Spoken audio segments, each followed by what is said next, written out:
Salut les fans de vitesse. Aujourd'hui, une vidéo culinaire. Ceux qui me connaissent savent que, en ce qui concerne la nourriture, j'ai goûté aux mets les plus raffinés et sophistiqués de cette planète. Le plat que je vais vous présenter aujourd'hui va sans doute vous éblouir par sa sophistication et son ambiance Amérique du Sud. Je vous présente les nachos au four. Eh oui. Donc, ce que vous avez là, ce sont les ingrédients. Comme vous pouvez le voir, des nachos. Deux types différents, j'expliquerai plus tard. Quelques pickles de différents genres.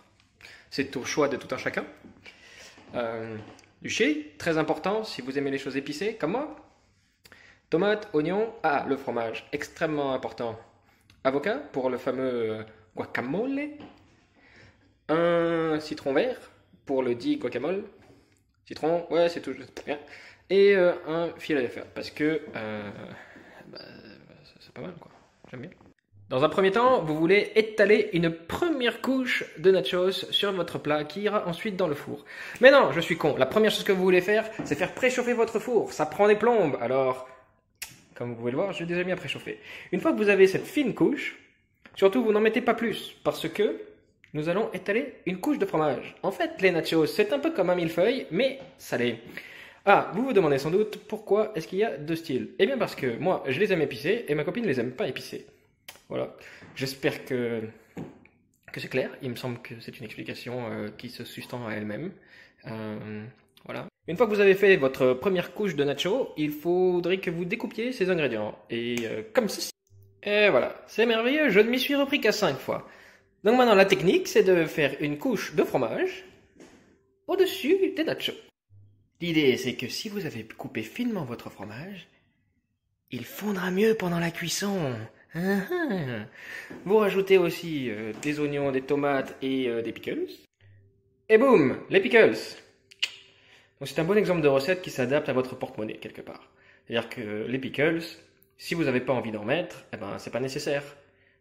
C'est un petit peu comme construire un paquet CD à Magic. Si votre fixing vous permet de jouer 5 couleurs, vous le faites parce que ça a plus de gueule. Mais bon, c'est pas nécessaire pour gagner. Donc maintenant, ce qu'on va faire, c'est qu'on va rajouter une couche de nachos. Et on va répéter cette opération jusqu'à ce qu'on soit en haut du plat, quoi. Tadam! C'est prêt à enfourner. J'ai mis un petit peu de piment pour les plus téméraires, c'est-à-dire moi-même. Et en fait, j'avais oublié de faire préchauffer le four. Donc là, j'attends que ça chauffe, comme une blousaille, finalement. Tout expert n'est pas apte à faire des erreurs. Allez, à toutes. Bon, en attendant que le four chauffe, je vous amène vers le deuxième segment de cette vidéo de recette, où je me suis lancé dans l'entreprise de faire un guacamole. Alors le guacamole, il y a deux écoles. Soit vous êtes comme Oriane et vous aimez des avocats écrasés et c'est tout.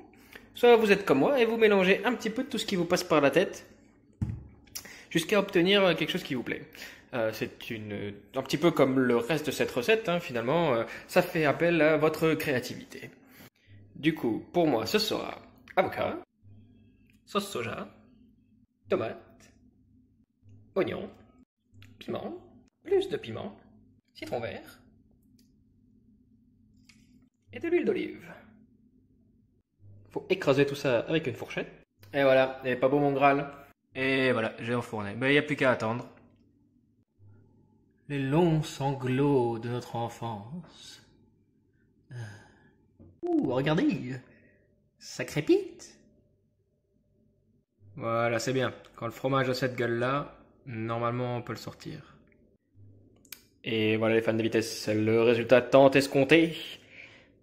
Hormis le fait que ça a l'air délicieux, évidemment, je ne peux pas m'empêcher de remarquer que nous avons eu un petit incident de type charbon. Mais bon, ce n'est pas très grave. J'espère que cette vidéo vous a plu et que grâce à celle-ci, vous pourrez faire des nachos à vos amis. Qui sait, peut-être vous appelleront-ils Nachoman, ce qui est beaucoup plus flatteur que Machoman. Salut.